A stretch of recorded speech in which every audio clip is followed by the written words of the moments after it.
Welcome to our channel. Before we get started, please consider liking and subscribing so we can bring more stories like this to you. I retired a year and a half ago after selling my two-story house in upstate New York. My kids are all grown, scattered around the country, and I wanted a warmer climate. So, I moved into what was billed as an active adult community in Florida, a 55-plus neighborhood with a pristine golf course, a spotless clubhouse, and a seemingly mild-mannered homeowners association. The idea of an HOA never bothered me much, because I figured the rules would keep everything tidy and peaceful. Little did I know how much drama could unfold under the banner of community standards. For the first few months, I kept a low profile. I took walks around the neighborhood each morning, sometimes playing a round of golf with a neighbor. I got to know a handful of residents who'd also moved here from the Northeast. Everyone seemed content, if not a bit quiet. One day, my next-door neighbor Harold and I were talking about all the stuff we'd left behind when we downsized. He mentioned he still had boxes of old tools he didn't really need and was hoping to pass them along to someone who could use them. That sparked an idea.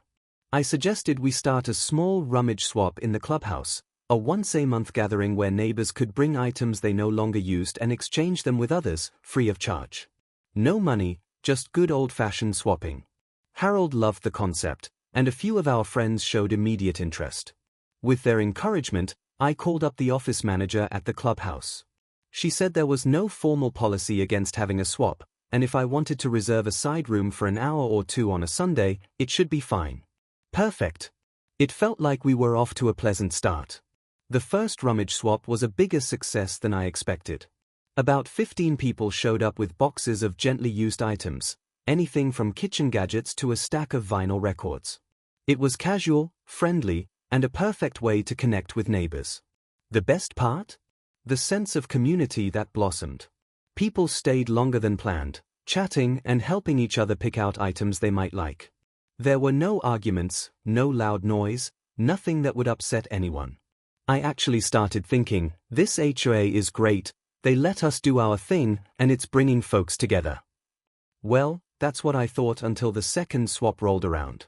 By this point, word of mouth spread quickly, and I wanted to make sure no one missed it. I wrote up a small flyer and posted it on the clubhouse bulletin board, just the date, time, and a short explanation that all items would be free to exchange. 2 days later, I was in the clubhouse lounge when a woman I'd never spoken to before marched right up to me. She was about my age, meticulously dressed, with a posture so straight it looked painful. "Are you the one hosting that rummage thing?" she asked. Her tone was one part suspicion, one part disdain. I told her I was proud to share what we were doing. She introduced herself as Karen, the president of our HOA. She wasted no time pointing at my flyer and telling me I should have gotten express written permission before posting any notices. She also scolded me for failing to consult her about the monthly rummage swap. I tried explaining that the office manager had said it was okay, and it wasn't even a commercial activity, just neighbors helping neighbors. Karen wasn't having it. She told me these sorts of unsanctioned gatherings could hurt property values. She even threw in that outsiders might try to sneak in, as if I were running some big discount warehouse in the clubhouse. By the time she ended her lecture, I was speechless. It was so out of left field compared to the friendly vibe I'd experienced up until now. Despite my shock, I remained calm and asked what I needed to do to make sure the event remained in good standing. She said the best thing would be to cancel it altogether. When I politely declined and said we'd already committed to a time and date, she gave me a tight-lipped glare and stormed off without another word. I tried not to overthink the encounter, maybe she was just having a bad day. The second rummage swap took place without any immediate fireworks. More residents attended this time, and people donated items to share with neighbors who needed a bit of help. After everyone left, I did a thorough cleanup, leaving the room spotless. I figured Karen wouldn't have much to complain about. But the following afternoon, I found a folded paper slid under my door.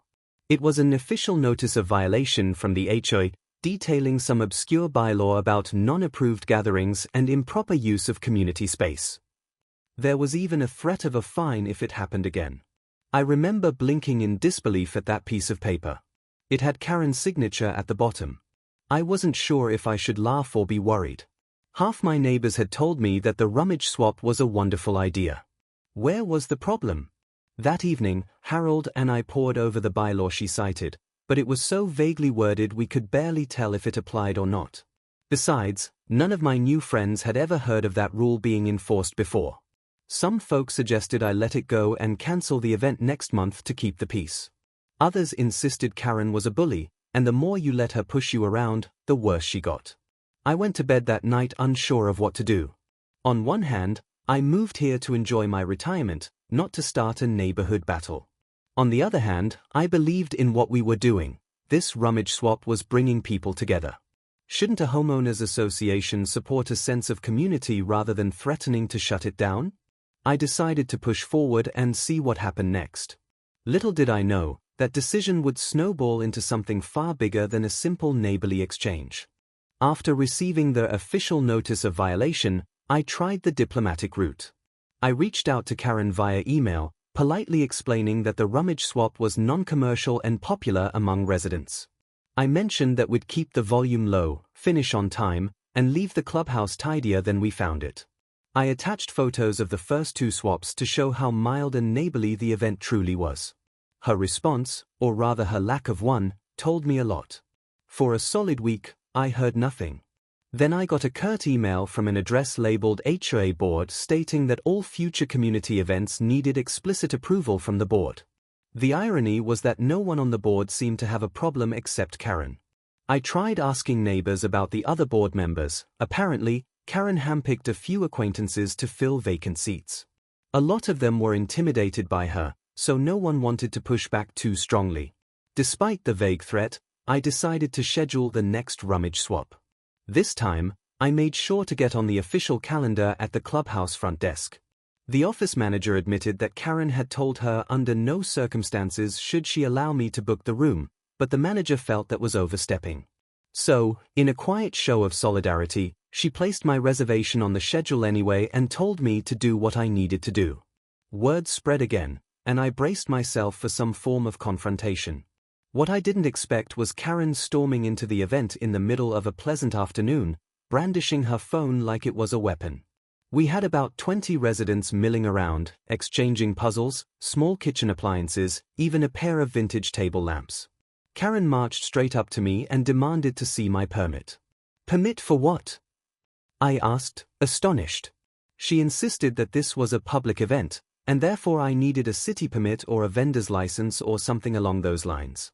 I calmly stated that nothing was being sold, it was a private, residents-only swap, and we had no outside advertising.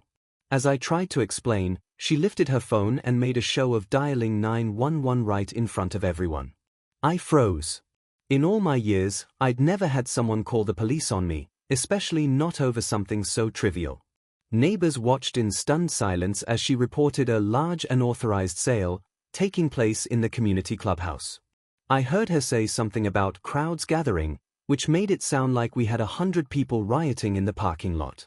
When she hung up, she glared at me with triumph in her eyes, as though she'd just pulled off the ultimate power move. A few people started leaving, worried about getting caught up in some bizarre confrontation, but I stood my ground. Within 15 minutes, a police cruiser rolled into the parking lot. 2 officers stepped inside, looking more confused than anything else. Their demeanor softened when they saw a bunch of retirees sipping lemonade and swapping jigsaw puzzles.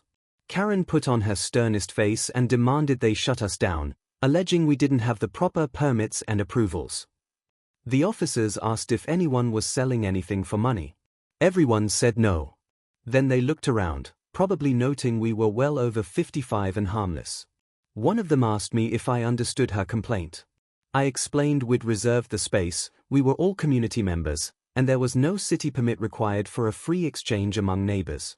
I could tell the officers felt like they'd stumbled into a petty squabble. After a brief chat, they informed Karen there was nothing they could do unless there was an actual law being broken. Karen looked like she was about to burst a vein, but she had no choice but to let them leave. They gave us a friendly reminder to keep it down if it got noisy and walked out, clearly amused by the situation. But her fury didn't end there. The next day, I received another letter from the HOA, this time with a fine of $100 for violation of community usage rules. According to Karen's note attached to it, our swap was disruptive, and I had refused to comply with lawful directives. I felt my heart race in anger, not because of the money, but because of the principle. Suddenly, a wholesome get-together was turning into a game of intimidation. I called Harold, filled him in, and asked for advice. He said a lot of neighbors wanted to help me stand up against this nonsense. So, we organized a casual meeting at my house, no clubhouse rules to violate there, to discuss how we might protect events like the rummage swap and prevent Karen from running the HOA like a personal fiefdom. About 14 people showed up, all equally fed up.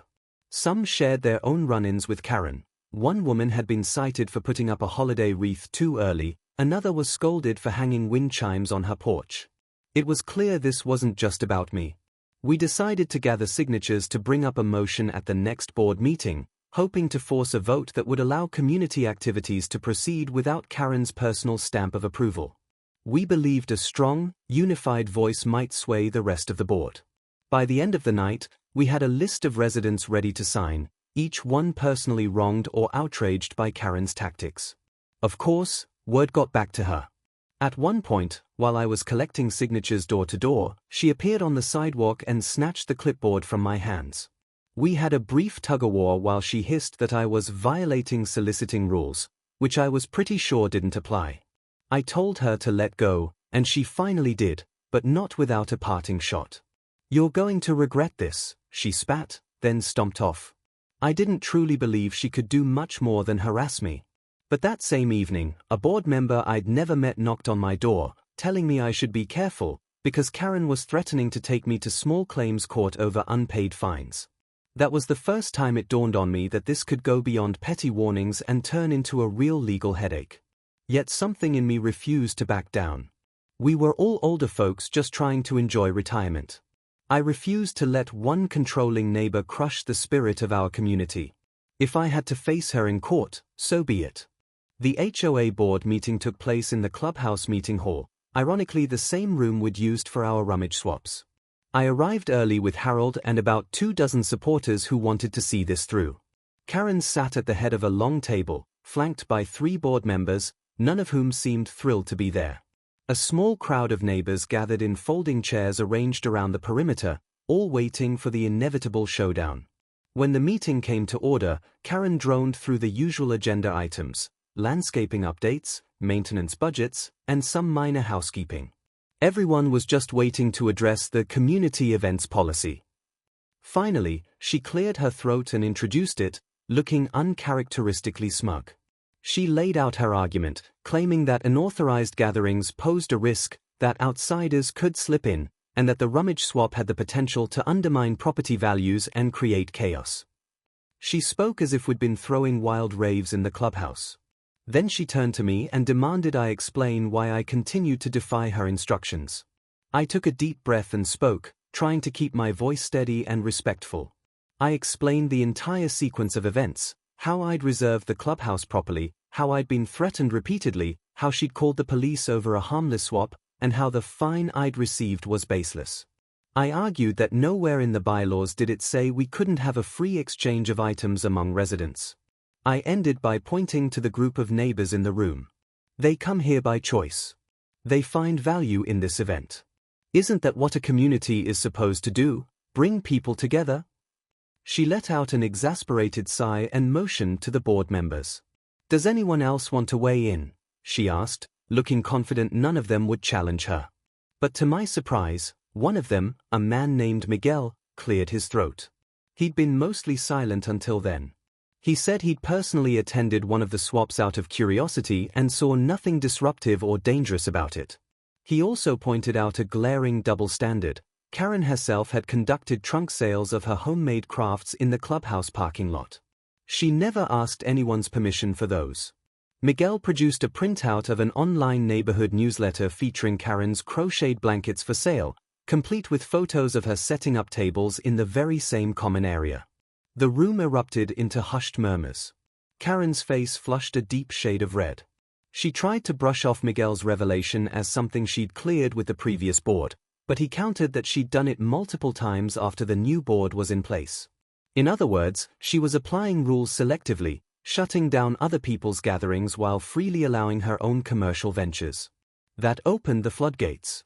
A neighbor rose and said he'd been forced to pay a fine for a door wreath, only to see Karen hang an oversized decoration on her own door. Another person chimed in, describing how Karen shut down a small potluck in the gazebo because it wasn't properly scheduled, though she later used that space for her granddaughter's birthday party. By the time people finished talking, it was obvious Karen's leadership was riddled with hypocrisy. Karen tried to regain control, raising her voice to say we were all off-topic. But the sense of unity in the room was unstoppable. Someone moved for a vote of no confidence in the HOA president. I didn't even know that was possible under the bylaws, but apparently, it was. Karen stiffly objected, but the board members present, emboldened by the crowd, agreed to hold a vote. The end result was decisive. Karen lost her position as president by a clear majority, including votes from the audience that were legally allowed under the HOA's membership vote clause for leadership roles. She looked absolutely stunned, like her entire world had crumbled in an instant. Moments later, she stormed out, not waiting for the rest of the meeting to end. As for the $100 fine, I decided to contest it in small claims court. Karen didn't even show up for the hearing. Instead, she had a new board representative appear with a shaky argument about how the rummage swap fell outside the guidelines. The judge, trying to stifle a look of confusion, asked for any documented rule the swap had violated. There was none, besides the vague bylaw Karen had cherry-picked. The judge ruled in my favor and ordered the HOA to drop the fine and pay the court costs. After that, the rummage swap resumed with official board blessing. Miguel served as interim president, and he seemed perfectly fair. The next gathering was the biggest one yet, full of neighbors who said they'd been too intimidated before to show up. It was like all the tension had finally released, and people were thrilled to move on from Karen's reign of pettiness. Looking back, I never imagined retirement would involve squaring off with a power-hungry HOA president. I expected warm days on the golf course, quiet nights by the TV, and occasional visits from my kids. Yet, in a strange way, the adversity brought our little community closer. I made more friends in a few months than I had in years. By standing up for something as simple as a rummage swap, we uncovered the cracks in an HOA system that was supposed to benefit everyone. I wouldn't say I enjoyed the stress, especially not the day the police arrived, but I'm proud of how we stood our ground. Now, the rummage swap has become a cherished monthly tradition, and every time I see neighbors happily trade items, I'm reminded that a community is strongest when people look out for each other, rather than live in fear of petty tyrants.